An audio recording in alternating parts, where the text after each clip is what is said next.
Assalamualaikum warahmatullahi wabarakatuh. Perkenalkan, nama saya Oki Kurniawan.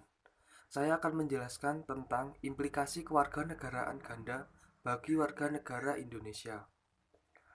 Menurut rumusan Konvensi Montevideo tahun 1933, pembentukan sebuah negara terdiri atas 3 unsur penting, yaitu rakyat, wilayah, dan pemerintahan yang berdaulat, serta unsur tambahannya yaitu pengakuan dari negara-negara lain.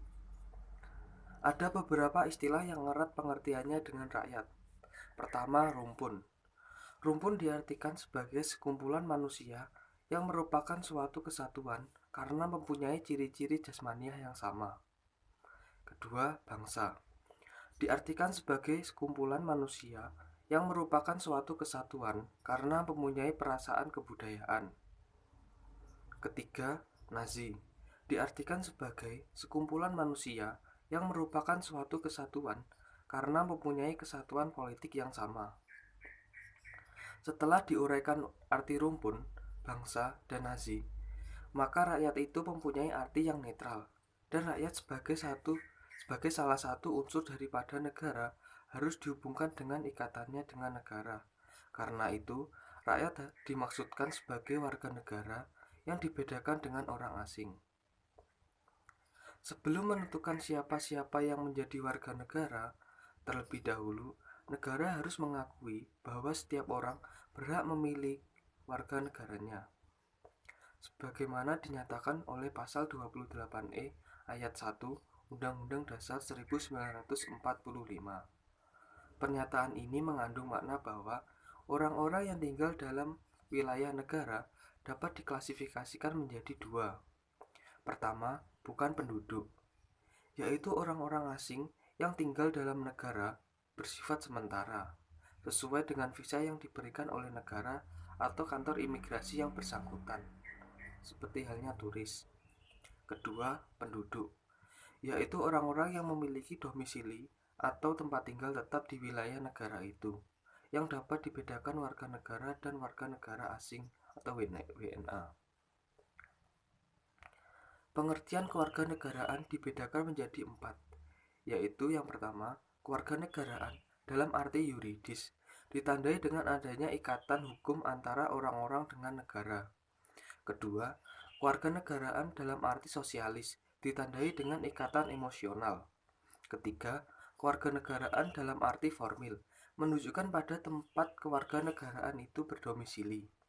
Keempat, kewarganegaraan dalam arti materi, menunjukkan pada akibat hukum dari status kewarganegaraan, yaitu adanya hak dan kewajiban warga negara. Setiap negara mempunyai kebebasan dan kewenangan untuk menentukan asas-asas kewarganegaraan. Dalam asas kewarganegaraan dikenal 2 pedoman, yaitu sebagai berikut. Pertama, asas kelahiran adalah penentuan status kewarganegaraan berdasarkan tempat atau daerah kelahiran seseorang. Pada awalnya, asas kewarganegaraan hanyalah iusolis saja. Hal tersebut sebagai suatu anggapan bahwa jika seseorang lahir di suatu wilayah negara, otomatis dan logis ia menjadi warga negara tersebut. Kedua, asas keturunan, ius sanguinis, adalah pedoman kewarganegaraan berdasarkan pertalian darah atau keturunan. Yang ketiga, asas campuran, yaitu asas yang menentukan kewarganegaraan lebih dari satu atau asas tersebut sekaligus diperlukan. Dalam problema status kewarganegaraan seseorang terjadi apabila asas kewarganegaraan yang diterapkan secara tegas dalam sebuah negara akan mengakibatkan status kewarganegaraan seseorang menjadi sebagai berikut. Pertama, apatrid, yaitu seseorang tidak mendapat kewarganegaraan disebabkan oleh orang tersebut lahir di sebuah negara yang menganut ius sanguinis. Kedua, bipatrid, yaitu seseorang akan mendapat 2 kewarganegaraan apabila orang tersebut berasal dari orang tua yang mana negaranya menganut ius sanguinis, sedangkan dia lahir di suatu negara yang menganut ius soli. Ketiga, multipatrid, yaitu seseorang yang memiliki lebih dari 2 kewarganegaraan, yaitu seseorang atau penduduk yang tinggal di perbatasan antara 2 negara.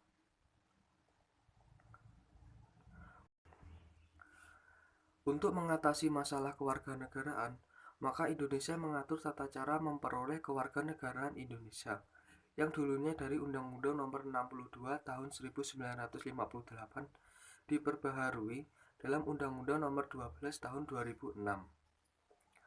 Ada 8 cara memperoleh kewarganegaraan yang tercantum dalam Undang-Undang Nomor 12 Tahun 2006. Pertama, telah berusia 18 tahun atau sudah kawin. Kedua, pada waktu mengajukan permohonan sudah bertempat tinggal di wilayah negara Republik Indonesia. Paling singkat 5 tahun berturut-turut atau paling singkat 10 tahun tidak berturut-turut. Ketiga, sehat jasmani dan rohani.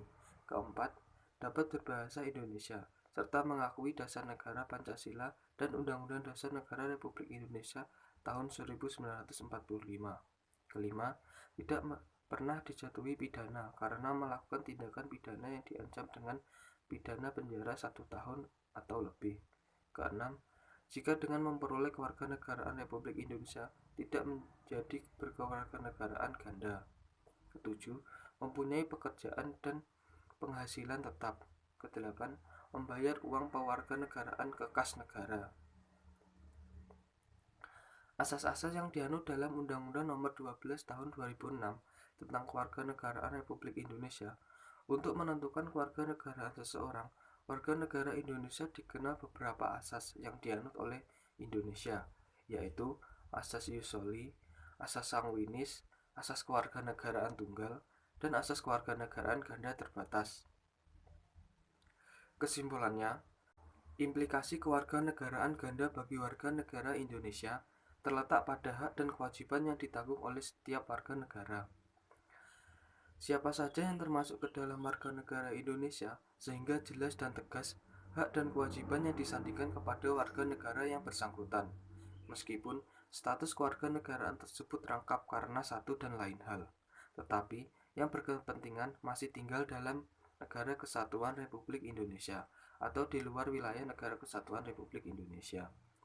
Hak warga negara tercantum dalam Undang-Undang Dasar tahun 1945 dalam pasal 6 ayat 1, pasal 27 ayat 2, pasal 28D ayat 3, dan pasal 31 ayat 1. Sementara, berkenaan dengan kewajiban warga negara tertuang dalam Undang-Undang tahun 1945 mencakup pasal 27 ayat 1, pasal 27 ayat 3, pasal 30, dan pasal 31 ayat 2. Sekian penjelasan dari saya. Bila ada kurangnya, saya mohon maaf. Saya akhiri. Wassalamualaikum warahmatullahi wabarakatuh.